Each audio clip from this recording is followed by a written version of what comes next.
great honor to introduce the President-elect of the United States of America, Joe Biden. Calon Demokrat Joe Biden memenangi pilihan raya Presiden Amerika Syarikat ke-46 selepas memperoleh 290 undi elektoral. Manakala pencabarnya Donald Trump dari Parti Republikan meraih 214 undi. Kejayaan Joe Biden melalui kempen A Battle for the Soul of the Nation dan mencatat lebih 74 juta undian.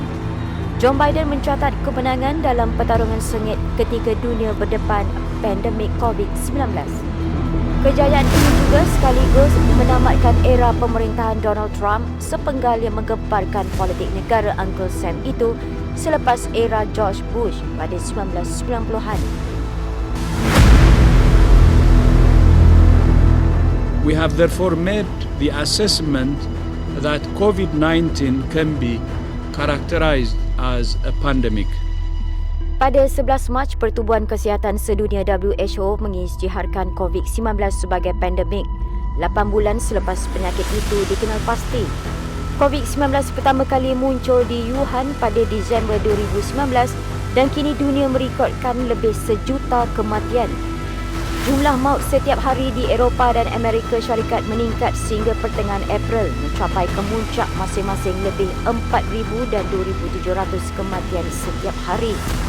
Manakala pada skala global, Amerika Syarikat kekal negara paling teruk dengan lebih 1 juta kematian diikuti Brazil, India dan Meksiko.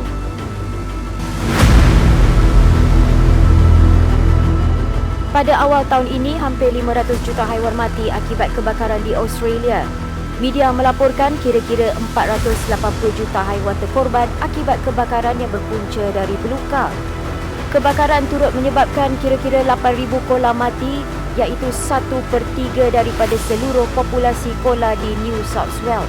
Memetik Menteri Alam Sekitar Persekutuan Susan Ley, sekurang-kurangnya 30% populasi itu terkorban kerana 30% habitat mereka musnah dalam kebakaran. Pekerja di Hospital Koala Port Macquarie antara yang bertumpul lumus merawat koala yang tercedera, antaranya termasuk lebih 70,000 yang dimasukkan ke hospital. Pakar ekologi bersama Majlis Pemeliharaan Alam Sekitar Matt Graham berkata, koala tidak mampu bergerak laju dari pokok ke pokok untuk mengelak dari kebakaran.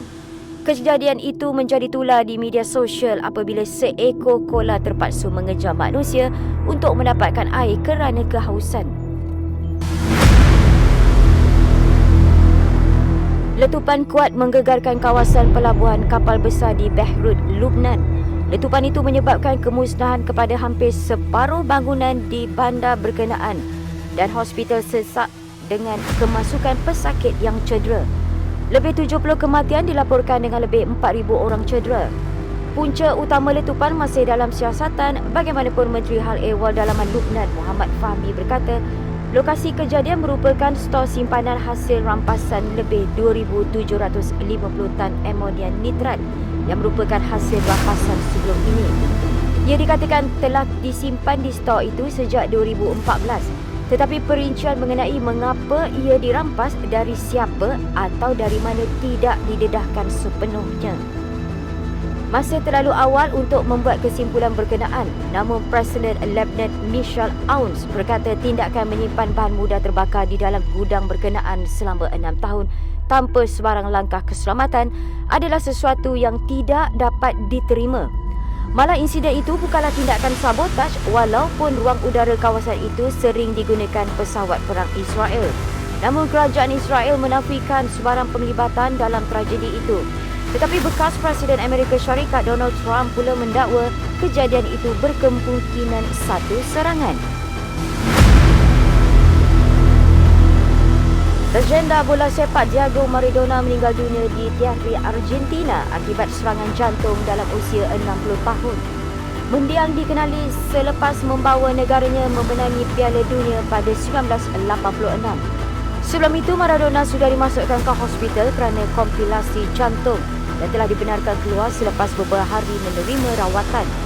Peguam yang sentiasa bersama Diego Maradona mengkritik penjagaan terhadap bintang Argentina itu di saat akhir kematiannya.